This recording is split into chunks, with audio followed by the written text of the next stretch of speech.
আপনি মনে করছেন আজকে বিশাল মানুষ হজ করে এসেছে, এখানে কোনো হাজী সাহেবের নাম আছে কিনা আমি জানি না। তো আপনি কি মনে করছেন যে এখানে যারা শুধু তারাই হজ করে এসেছে, আবু জাহাল হজ করেনি? হাজী আবু জাহাল ছিল, হাজী আবু লাহাব ছিল, হাজী তারা হজ করতো কেন না? কাবা ঘরের জিম্মেদারির দায়িত্ব, দেখাশোনার দায়িত্ব কোরাইশ বংশের উপর ছিল। ইব্রাহিম আলাইহিস সালাতু ওয়াস সালামের পরবর্তীতে আস্তে আস্তে আস্তে আস্তে তাদের হাতে ছিল কাবা ঘরের জিম্মেদারি। তারা হারাম টাকা দিয়ে কাবা ঘর নির্মাণ করবে না, তাই যতটুকু হালাল টাকা জমা করতে পেরেছিল অতটুকু পাথর দিয়ে ঘিরেছিল, আর যতটুকু হালাল টাকা পায়নি অতটুকু খালি রেখেছিল, যেটা আপনারা হজ করতে গেলে দেখতে পাবেন যে হালকা মাজা পরিমাণ প্রাচীর দিয়ে ঘিরে আছে, মধ্যেখানে ঢোকা যায়।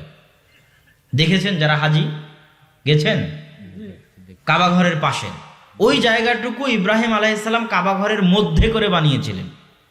কাবা ঘর কিন্তু চার কোণা নয়, এখন চার কোণা হয়ে আছে। সামনে একটা গোল এরকম গোলাকার অর্ধবৃত্তাকার একটা জায়গা আছে কাবা ঘরের, ওটাও ইব্রাহিম আলাইহিসসালাম কাবা ঘরের মধ্যে তৈরি করেছিলেন। কিন্তু কোরাইশরা হারাম ইনকাম দিয়ে কাবা ঘর তৈরি করবে না, তাই হালাল দিয়ে যতটুকু পেরেছে অতটুকু করেছে। ওরা উলঙ্গ অবস্থায় হজ করতো কি জন্য জানেন? এই জন্য যে ওরা সন্দেহ করতো ওদের কাপড়ে যদি হারাম ইনকাম থাকে। বুঝতে পেরেছেন? তো ওরা কি আল্লাহতে বিশ্বাস করতো না? করতো। আব্দুল মুত্তালিব কাবাঘর রক্ষার জন্য হস্তি বাহিনীর নিকট থেকে, আব্রাহার হস্তি বাহিনীর নিকট থেকে কাবাঘর রক্ষার জন্য কার নিকট দোয়া করলো? আল্লাহর নিকট। আবু জাহাল বদর যুদ্ধে বিজয়ের জন্য কাবাঘরের গিলাফ ধরে কার নিকটে দোয়া করলো?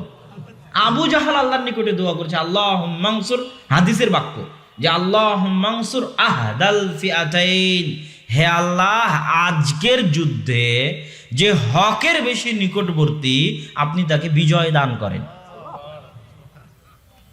তাহলে আবু জাহাল এর বিরুদ্ধে রাসূল সাল্লাল্লাহু আলাইহি ওয়াসাল্লাম কি জন্য যুদ্ধ করলেন? আবু জাহাল তো আল্লাহতে বিশ্বাস করে, ওরা তো কাবা ঘরের হেফাজতকারী, রক্ষণাবেক্ষণকারী, ওরা তো হজ করেছে, হজ করতো।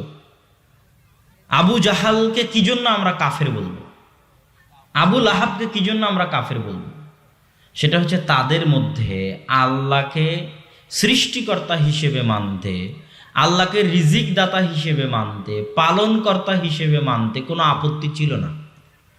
কিন্তু 100% আল্লাহর দাসত্ব, আল্লাহর গোলামি, আল্লাহর ইবাদতে সমস্যা ছিল। বুঝতে পেরেছেন কি? আল্লাহরও ইবাদত করব, কিন্তু ডাইরেক্ট আল্লাহকে ডাকতে ভয় লাগে, তাই 360টা মূর্তিরও পূজা করব। 360টা মূর্তি কাবা ঘরের মধ্যে থাকবে, ওইটারও পূজা করব। তাহলে 100% আল্লাহর ইবাদত হলো? 100% আল্লাহর ইবাদত হলো না।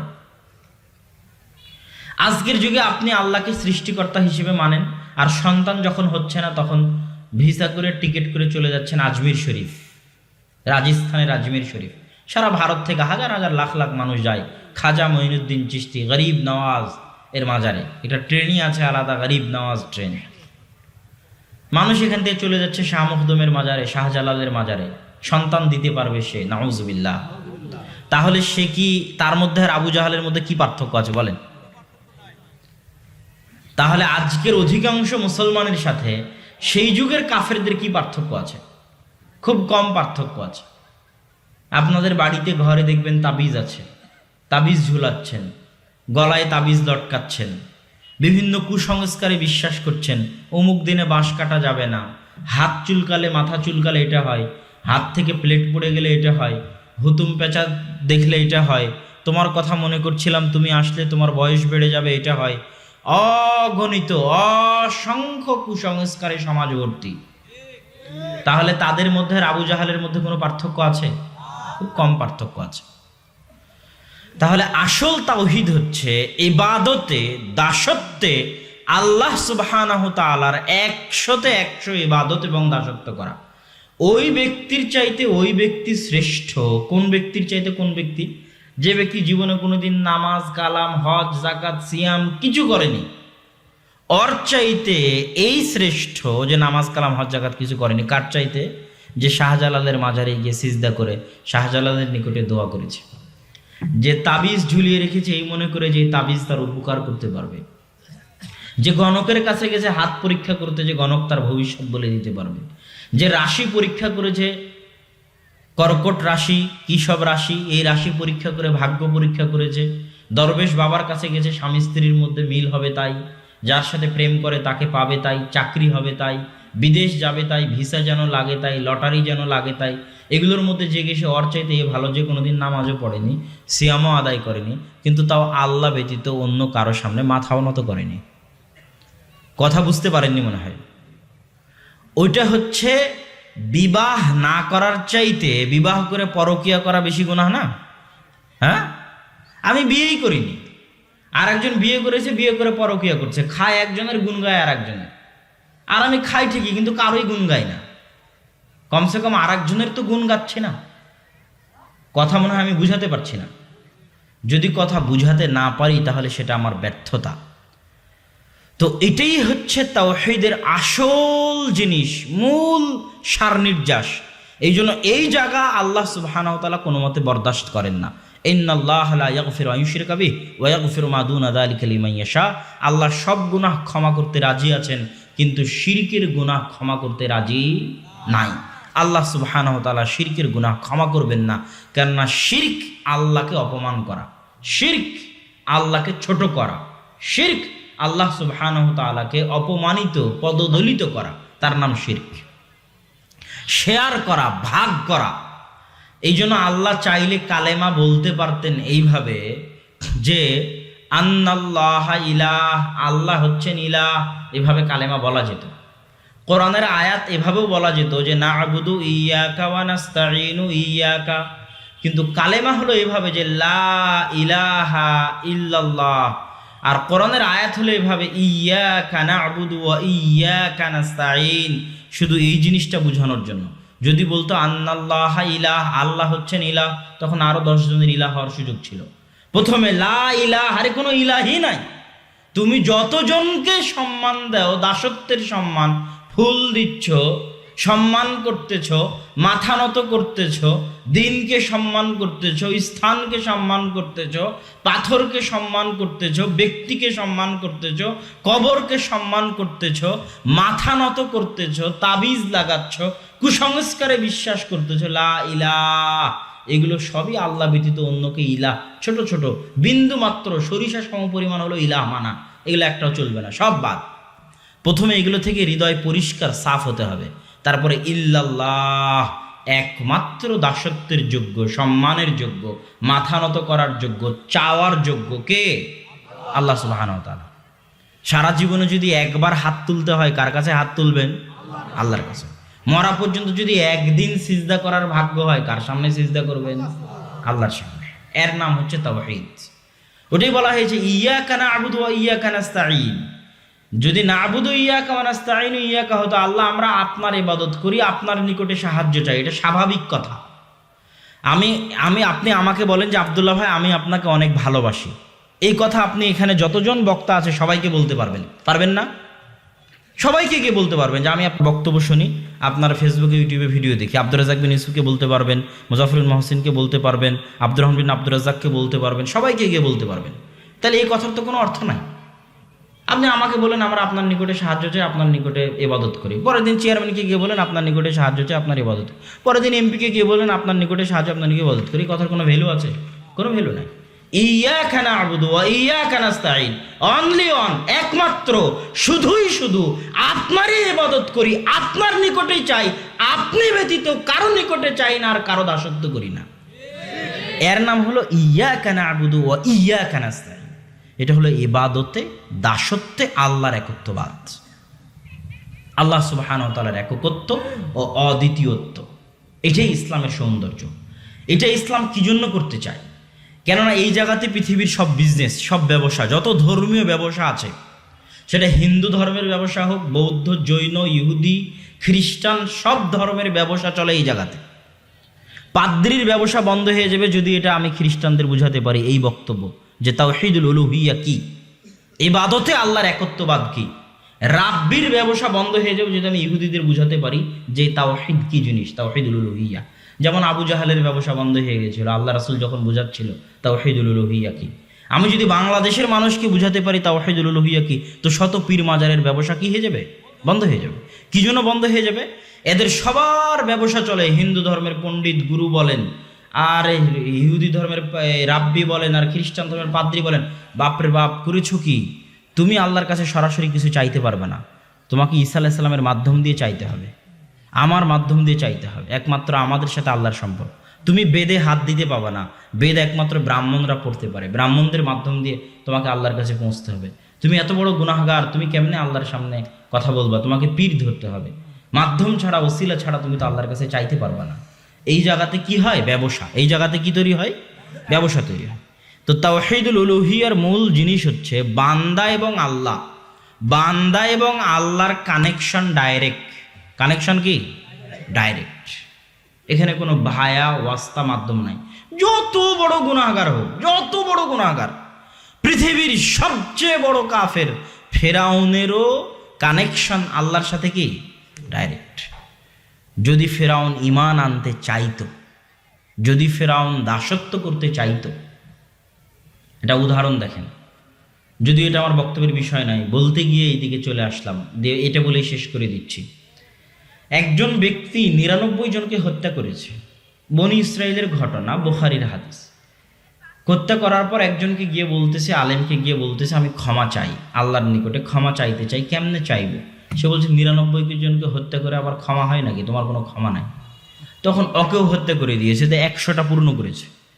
100 জন নিরপরাধ মানুষকে হত্যা করে এখন ক্ষমার জন্য ওকে কেউ বলেছে অমুক গ্রামে গেলে তুমি ক্ষমা পেতে পারো। তো অমুক গ্রামে যেতে যেতে রাস্তার মধ্যে মৃত্যু চলে এসেছে, জান্নাত জাহান্নামের ফেরেশতারা গন্ডগোল লেগেছে, তাকে কোথায় নিয়ে যাবে? আল্লাহ যে গ্রামের দিকে যাচ্ছিল ওই গ্রামকে বললো তুমি একটু কাছিয়ে আসো, যে গ্রাম থেকে যাচ্ছিল ওই গ্রামকে বললো তুমি একটু দূরে চলে যাও। ফেরেশতাদের বললো তোমরা মেপে দেখো কোন গ্রামের বেশি নিকটবর্তী। যে গ্রামে তওবা করতে যাচ্ছিল ওই গ্রামের বেশি নিকটবর্তী হলে তাকে তোমরা জান্নাতি হিসেবে গণ্য করো। তো এই লোকটা কি আল্লাহর কাছে ক্ষমা চেয়েছে? একটু সবাইকে কথা বলতে হবে। এই লোকটা কি আল্লাহর কাছে এখনো ক্ষমা চেয়েছে? চায়নি। মাত্র চাওয়ার কি পোষণ করেছে? ইচ্ছা পোষণ করেছে, চাইবে ক্ষমা, এখনো চায়নি। তাহলে যে এখনো চায়নি, চাইবে মাত্র, তাকে বাঁচানোর জন্য, জান্নাতে নেওয়ার জন্য, ক্ষমা করার জন্য আল্লাহ কৌশল অবলম্বন করছেন। আল্লাহু আকবার। আর আমি আল্লাহর কাছে চাইবো, তাই নাকি মাধ্যম লাগবে? সারা পৃথিবীর যত মানুষ আমাকে ভালোবাসে, তার চাইতে আমাকে সবচেয়ে বেশি ভালোবাসে আমার সৃষ্টিকর্তা আল্লাহ। আমার মা, আমার ছেলে, আমার স্ত্রী, আমার বাপ, সকলের চাইতে আমাকে বেশি ভালোবাসে আমার সৃষ্টিকর্তা আল্লাহ। এটাই বান্দার সাথে সৃষ্টিকর্তার সম্পর্ক, এবং এখানেই আত্মার প্রশান্তি। কোনো কিছু দিয়ে আত্মা প্রশান্ত হবে না, টাকা দিয়ে আত্মা ঠান্ডা হবে না, এসি রুম দিয়ে আত্মা ঠান্ডা হবে না। আজকে আপনি সুখ পেতে পারেন, কিন্তু মানসিক প্রশান্তি পাবেন না। টাকার উপর শুয়ে থেকেও রাত্রেবেলা ঘুম হবে না।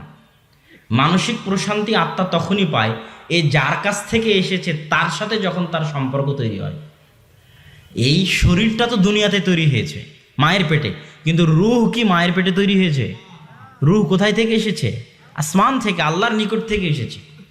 এই জন্য রূহকে বিজ্ঞান ধরতে পারে না, কোত্থেকে আসলো আর কোথায় গেল। করোনা ভাইরাসের মধ্যে কত আইসোলেশনের মধ্যে থেকে, হোম কোয়ারেন্টাইনের মধ্যে থেকে, আইসিইউর মধ্যে থেকে অক্সিজেন দিয়ে রেখে রূহকে আটকানো গেছে? যায়নি। কিভাবে বের হয়, কোথায় থেকে আসে, কোথায় যায়, তাও বিজ্ঞান বলতে পারবে না। তো এই রূহ প্রশান্ত হবে তখন যার কাছ থেকে এসেছে তার সাথে সম্পর্ক তৈরি হবে যখন। ওটা কি আল্লাহ কোরআনে বলেছে, আলা বিযিক্রিল্লাহি তাতমাইন্নুল কুলুব, মহান আল্লাহর স্মরণে তোমাদের আত্মাগুলো প্রশান্ত হয়। মহান আল্লাহর স্মরণ করলে আত্মাগুলো কি হয়? এটা আত্মার খাদ্য। পেটে খাবার না থাকলে যেমন পেট চোচো করে, যখন মানুষ আল্লাহকে স্মরণ করে না তখন আত্মা ছটফট করে। এই জন্য বলা হয়েছে কি জানেন, রব্বানা যালামনা আনফুসানা ওয়া ইল্লাম তাগফির লানা ওয়া তারহামনা লানাকুনান্না মিনাল খাসিরিন। হে আল্লাহ, আমি আমার আত্মার উপর অত্যাচার করেছি, আমার আত্মা অত্যাচারে ছটফট করছে। বলা হয়নি যে আল্লাহ গুনাহ করেছে। আল্লাহুম্মা ইন্নী যালামতু নাফসি, হে আল্লাহ, আমি আমার আত্মার উপর অত্যাচার করেছি, অত্যাচারের কারণে আত্মা ছটফট করতেছে। বলা হয়নি যে গুনাহ করেছি। কেননা প্রত্যেকটা গুনাহ যেটাতে আল্লাহর অবাধ্যতা করা হয় সেটাতে অন্তরে কালো দাগ পড়ে, আর অন্তর ছটপট করে। ওই ছটপটের ঠেলাই দেখবেন আত্মহত্যা করে দুনিয়া থেকে চলে গেছে। ওই ছটপটানির কারণে রাত্রে ঘুম হয় না, ওই ছটপটানির কারণেই পরিবারে শান্তি নাই, ওই ছটপটানির কারণেই বাড়িতে শান্তি নাই, স্বামী স্ত্রীর মধ্যে মিল নাই, সন্তান বাপের মধ্যে সম্মানবোধের সম্পর্ক নাই, সমাজে শান্তি নাই, দেশে শান্তি নাই। এই জন্য আল্লাহর স্মরণ হচ্ছে অন্তরের খাদ্য, এবং আল্লাহ এটা পছন্দ করেন যে মানুষ আল্লাহকে স্মরণ করুক এবং আল্লাহর নিকটে চাক, এটা আল্লাহ পছন্দ করেন। ইউনুস আলাইহিস সালাতু ওয়াস সালাম যখন মাছের পেটে, তখন তিনি বলছেন লা ইলাহা ইল্লা আনতা সুবহানাকা ইন্নী কুনতু মিনাজ জালিমিন। তো আল্লাহ সুবহানাহু ওয়া তাআলা এই কথা কোরআনে নকল করে আল্লাহ বলছেন, মহান আল্লাহ সুবহানাহু ওয়া তাআলা বলছেন যে লাউলা ইউসাব্বিহ, যদি ইউনুস মাছের পেটে তাসবিহ পাঠ না করত, লা লাবিসা ফীহি ইলা ইয়াউমি ইউবাসুন, তাহলে আমি ইউনুসকে মাছের পেটে রেখে দিতাম কিয়ামত পর্যন্ত। তো ইউনুস যে মাছের পেটে আছে এটা কি আল্লাহ জানে না? ইউনুস তো মনে করতে পারে আমি আল্লাহর নবী, আমি মাছের পেটে আছি, আল্লাহ খোঁজ রাখবেন না? কথা বুঝতে পারেননি মনে হয়। ইউনুস মাছের পেটে আছে আলাইহিস সালাতু ওয়াস সালাম, তিনি মনে করবেন আমি আল্লাহর নবী, আর আল্লাহ জানে যে আমি মাছের পেটে আছি, তো আল্লাহ তো আমার খোঁজ রাখবেন, চাওয়ার কি দরকার, ডাকার কি দরকার? কিন্তু ইউনুস জানে যে আল্লাহ সুবহানাহু ওয়া তাআলা চাওয়া পছন্দ করেন, আল্লাহ সুবহানাহু ওয়া তাআলা তাকে স্মরণ করা পছন্দ করেন। এটাই আল্লাহর চাওয়া যে মানুষ আল্লাহকে স্মরণ করুক। মুসা আলাইহিস সালাতু ওয়াস সালামকে আল্লাহ বললেন, মুসা ইযহাব ইলা ফিরআউন, ফেরাউনের নিকটে যাও, ফেরাউন অহংকারী হয়ে গেছে, চরম অহংকারী।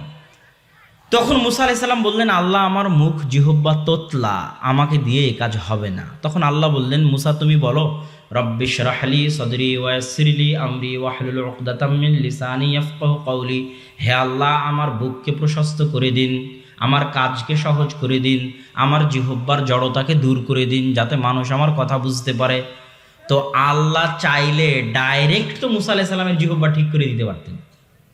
কথা মানে বুঝাতে পারছি না আমি। যখন মুসা আলাইহিস সালাম বললো যে আল্লাহ আমার সমস্যা আমার জিহ্বায়, তখন আল্লাহ বললো যাও তোমার জিহ্বা ঠিক করে দিলাম, এটা কি পারতেন না? এটা না করে আল্লাহ কেন বললেন মুসা তুমি বলো, পাল্টা বলতে বললেন, মুসা তুমি বলো রব্বি ইশরাহ লি সাদরি, আল্লাহ আমার অন্তরকে প্রশস্ত করে দিন, আল্লাহ আমার কাজকে সহজ করে দিন, আল্লাহ আমার জিহ্বার জড়তাকে দূর করে দিন। এই কথা পাল্টা আল্লাহ বলতে বলছেন মুসাকে, অথচ আল্লাহ জানেন মুসার জিহ্বায় সমস্যা, মুসার সাথে কথোপকথন হচ্ছে, আল্লাহ চাইলে ডাইরেক্ট ঠিক করে দিতে পারেন, তা না করে আল্লাহ পাল্টা মুসা আলাইহিস সালামকে বলতে বলছেন তুমি চাও, কেননা আল্লাহ চাওয়া পছন্দ করেন। তাহলে আপনি কোন লাট সাহেব, আপনার সাথে আল্লাহর কোনো সম্পর্কই নাই, আর আপনি আল্লাহর কাছে চান না, এটা অহংকার, এটা আল্লাহ পছন্দ করেন না। চাওয়াটা কি বলেন তো? অহংকার। যত বড় গুনাহগার হন তাতে কোনো যায় আসে না, যত বড় পাপিষ্ঠ হন তাতে কোনো যায় আসে না, কিন্তু চাইতে হবে কার কাছে? আল্লাহর কাছে। আরেকটা কথা বলে আমি আমার আলোচনার দিকে যাই। তো মুসা আলাইহিস সালাতু ওয়াস সালাম বলছেন, আল্লাহ ঠিক আছে জিহ্বা তো ঠিক হয়ে গেল, আমি একাই যেতে সাহস পাচ্ছি না, আমার ভাইকে সাথে দেন। তো হারুন আলাইহিস সালাতু ওয়াস সালামকে সাথে দেওয়া হলো। তো মুসা আলাইহিস সালামের সব দাবি পূর্ণ করার পর আল্লাহ সুবহানাহু ওয়া তাআলা বলছেন, মুসা ওয়ালা তানিয়া ফি যিকরি, তোমার সব দাবি পূর্ণ করে দিলাম, তুমি এখন ফেরাউনের নিকটে যাচ্ছ, তবে একটা কথা মনে রাখিও, তোমার জিহ্বা ঠিক করে দিয়েছি, ভাইকে সাথে দিয়েছি, লাঠি দিয়েছি, মুজিজা দিয়েছি, সব দিয়েছি, যাচ্ছ ফেরাউনের নিকট নরম ভাষায় কথা বলবে, তবে একটা কথা মনে রাখিও, আমাকে ডাকতে ভুলিও না যেন, লা তানিয়া ফি যিকরি, আমাকে ডাকতে ভুলিও না যেন। সম্মানিত উপস্থিতি, আল্লাহ সুবহানাহু ওয়া তাআলা যেন আমাদেরকে তাকে ডাকার তৌফিক দান করেন, আল্লাহুম্মা। তো আজকের সংক্ষিপ্ত আমার আলোচনার বিষয়বস্তু হচ্ছে রিজিক। রিজিক এমন এক জিনিস যেটা নিয়ে পৃথিবীর সব মানুষ চিন্তিত থাকে। তো প্রথম আলোচনা হচ্ছে রিজিক কি। মানুষ মনে করে আমি রাত্রে যেটা খেলাম সেটা রিজিক, দুপুরে যেটা খেয়েছি সেটা রিজিক, সকালে যেটা খাবো এটা রিজিক। কিন্তু আপনাকে আজকে জানতে হবে শুধু খাওয়া রিজিক নয়, শুধু খাওয়া কি নয়, রিজিক নয়। আপনি যে মেয়েকে বিবাহ করেছেন সে আপনার রিজিকের অন্তর্ভুক্ত। আপনার যে কয়টা সন্তান হয়েছে তারা আপনার কিসের অন্তর্ভুক্ত? রিজিকের অন্তর্ভুক্ত। আজকে চেয়ারম্যান সাহেব চেয়ারম্যান হয়েছেন, এই চেয়ারম্যান হওয়াটা তার কিসের অন্তর্ভুক্ত? রিজিকের অন্তর্ভুক্ত। আমি জ্ঞান অর্জন করেছি, মদিনা বিশ্ববিদ্যালয়ে পড়েছি, দারুল উলুম দেওবন্দে পড়েছি, আমার এই জ্ঞান আমার কিসের অন্তর্ভুক্ত? রিজিকের অন্তর্ভুক্ত। আব্দুর রাজ্জাক বিন ইউসুফ সম্মান অর্জন করেছেন, মানুষের কাছে ভালোবাসা পেয়েছেন, এই ভালোবাসা এই সম্মান কিসের অন্তর্ভুক্ত? রিজিকের অন্তর্ভুক্ত। মানুষ জন্মের পর থেকে মৃত্যু পর্যন্ত সারা জীবনে যা কিছু অর্জন করে সব কিছু, শুধু খাদ্য নয়, শুধু খাদ্য রিজিক নয়, যা কিছু অর্জন করে, জ্ঞান গরিমা পদমর্যাদা সম্মান ভালোবাসা সন্তান সন্ততি স্ত্রী পুত্র জমি জায়গা বাড়ি গাড়ি সব কিছু কিসের অন্তর্ভুক্ত? রিজিকের অন্তর্ভুক্ত। তো এইটা গেল প্রথম কথা যে রিজিক কাকে বলে। রিজিক সব কিছু। এই জন্য আল্লাহ কোরআনে শিখিয়ে দিয়েছেন রব্বানা আতিনা ফিদ দুনিয়া হাসানা, হে আল্লাহ আপনি আমাদেরকে দুনিয়ার রিজিকে উত্তম কল্যাণকর জিনিস দান করেন, তথা দুনিয়াতে যা কিছু দিবেন সব কি দিবেন? কল্যাণ দিবেন। যদি বাড়ি দেন কল্যাণকর বাড়ি দিবেন, গাড়ি দিলে কল্যাণকর গাড়ি, যদি দেন স্ত্রী কল্যাণকর, সন্তান দিবেন কল্যাণকর, টাকা পয়সা দিবেন কল্যাণকর, সম্মান দিবেন কল্যাণকর, যা কিছু দিবেন হাসানা উত্তম কল্যাণকর, সবই রিজিকের অন্তর্ভুক্ত। রিজিক কি এই জিনিসটা জানার পরের পয়েন্ট পৃথিবীর নিষ্ঠুর বাস্তবতা। পৃথিবীর নিষ্ঠুর বাস্তবতা বলতে গিয়ে আল্লাহ সুবহানাহু ওয়া তাআলা কোরআন মাজিদে বলেছেন আলহাকুমুত তাকাসুর হাত্তা যুরতুমুল মাকাবির। আলহা মানে হচ্ছে খেলনা দিয়ে ভুলিয়ে রাখা। আমি আপনার বাঘেরহাটে এসেছি চাঁদপুর থেকে। চাঁদপুর থেকে হরিণার ঘাটের একটা ঘাট আছে, ওই দিক দিয়ে না এসে আমরা মাওয়া দিয়ে এসেছি। তো আমার টার্গেট চাঁদপুর থেকে বাঘেরহাট আসা। রাস্তার পথে কোনো এক জায়গায় একজন সাপ খেলা দেখাচ্ছে, বা কোনো এক জায়গায় হয়তো মাওয়া ঘাটে ইলিশ ভাজি পাওয়া যাচ্ছে, আমি ওখানে ব্যস্ত হয়ে গেলাম সাপ বানরের খেলা দেখার জন্য অথবা ইলিশ ভাজি খাওয়ার জন্য। আপনার প্রোগ্রামের কথা ভুলে গেলাম, বাঘেরহাট আসার কথা ভুলে গেলাম। এর মানে হচ্ছে আল্লাহ ওই খেলাটা আমাকে ভুলিয়ে দিল যে আমাকে বাঘেরহাট যেতে হবে। কথা কি বুঝতে পারছেন? তো মানুষের জীবনের সফর শুরু হয়েছে রুহের জগৎ থেকে, শেষ হবে জান্নাত জাহান্নামে গিয়ে। কোথায় শেষ হবে? হয় জান্নাত না হয় জাহান্নাম। তো এই দীর্ঘ সফরে দুনিয়ার চাকচিক্য, দুনিয়ার ঐশ্বর্য, দুনিয়ার ধন দৌলত, দুনিয়ার মোহ মানুষকে ভুলিয়ে রেখেছে যে তার সফর এখনো বাকি আছে, সেইখানে স্থায়ী থাকার নয়। আমি গোপালগঞ্জে কিছুক্ষণ থেমেছি, ওটা কি আমার স্থায়ী থাকা? এখন বাগেরহাটে কিছুক্ষণ আছি, এটা কি আমার স্থায়ী থাকা? আমাকে আবার রাজশাহী ফিরে যেতে হবে, বুঝতে পারেননি? তা আমি যদি কোনো কিছু দেখে মনে করে নিই যে এটা আমার স্থায়ী থাকা, তাহলে এটা কি হবে? ভুল হবে। তো রুহের জগৎ থেকে আমার সফর শুরু হয়েছে, শেষ হবে জান্নাত জাহান্নামে গিয়ে। দুনিয়ার মোহে পড়ে আমি ভুলে গেছি জান্নাত জাহান্নামের কথা, মনে করেছি এটাই মনে হয় আমার আসল বাস্তবতা, এটাই মনে হয় শেষ, এটাই মনে হয় প্রকৃত, এটাই মনে হয় রিয়াল। এটার কথা আল্লাহ বলেছেন আলহাকুমুত তাকাসুর, ধন দৌলতের প্রতিযোগিতা তোমাদেরকে ভুলিয়ে রেখেছে তোমাদের আসল নিষ্ঠুর বাস্তবতা থেকে। আর এই নিষ্ঠুর বাস্তবতা তোমরা তখন দেখতে পাবে, অবশ্যই দেখতে পাবে, কাল্লা সাউফা তা'লামুন, নিশ্চিতভাবে তোমরা জানতে পারবে, চাক্ষুষভাবে তোমরা জানতে পারবে। সেটা কখন? হাত্তা যুরতুমুল মাকাবির, যখন কবরের মাটি তোমাদের মুখে পেটে চাপা পড়বে, তখন তোমরা দুনিয়ার এই নিষ্ঠুর বাস্তবতা নিশ্চিতভাবে, অবধারিতভাবে, অবশ্যই চাক্ষুষভাবে জানতে পারবে। লাতুসআলুন্না ইয়াউমা ইযিন আনিন নাঈম, আর যেই দিন জানতে পারবে সেই দিন তোমাদেরকে জিজ্ঞাসা করা হবে দুনিয়াতে তোমাদেরকে যে যে নিয়ামত দেওয়া হয়েছিল, এই প্রত্যেকটা নিয়ামত বিষয়ে কিয়ামতের মাঠে জিজ্ঞাসা করা হবে। নিয়ামত অনেক ভয়ঙ্কর জিনিস। নিয়ামত পেয়ে যদি আপনি তার শুকরিয়া আদায় না করেন, তো এগুলোর বিষয়ে আল্লাহ কিয়ামতের মাঠে জিজ্ঞাসা করবেন। রাসূল সাল্লাল্লাহু আলাইহি ওয়াসাল্লাম একদিন ক্ষুধার্ত অবস্থায় বাড়ি থেকে বের হয়েছে, আবু বকর ওমর ক্ষুধার্ত অবস্থায় বাড়ি থেকে বের হয়েছে একই দিন, কাকতালীয়ভাবে পরস্পরের সাথে সাক্ষাৎ। সবাই বলছে হ্যাঁ আমরা তো এই কারণেই বাড়ি থেকে বের হয়েছি, খাদ্যের অন্বেষণে। এক আনসারীর বাড়িতে গিয়ে খাবার হলো, বকরি জবে হলো, রুটি তৈরি হলো। রুটি বকরি জবে খাবার পর আল্লাহ রাসূল বলছেন সুম্মা লাতুসআলুন্না ইয়াউমা ইযিন আনিন নাঈম, অবশ্যই কিয়ামতের মাঠে আজকে ক্ষুধার্ত অবস্থায় আল্লাহ যে তোমাদেরকে খাওয়ালেন এই খাওয়ার নিয়ামত সম্পর্কে কিয়ামতের মাঠে জিজ্ঞাসা করা হবে। তাহলে দুনিয়ার সব নিয়ামত সম্পর্কে আল্লাহ জিজ্ঞাসা করবেন, দুনিয়ার নিষ্ঠুর বাস্তবতা। রাসূল সাল্লাল্লাহু আলাইহি ওয়াসাল্লাম একদিন এক বাজারের পাশ দিয়ে যাচ্ছেন, মাররা বিসুক, এক বাজারের পাশ দিয়ে যাচ্ছেন। ওই বাজারের পাশে একটা মরা কানকাটা ছাগলের লাশ পড়ে আছে। রাসূল সাল্লাল্লাহু আলাইহি ওয়াসাল্লাম বলছেন, হাল আহাদুম মিনকুম ইউহিব্বু আন ইয়াখুযা বিদিনারিন আও দিরহামিন, তোমাদের মধ্যে কেউ কি আছে যে এই মরা কানকাটা ছাগলটা কিনে নিবে 1 দিনার দিয়ে, 1 টাকা দিয়ে, 1 দিরহাম দিয়ে? সাহাবীগণ বললেন, আল্লাহ রাসূল, ফিরি দিলেও তো আমরা এটা নিব না। রাসূল সাল্লাল্লাহু আলাইহি ওয়াসাল্লাম বলেন,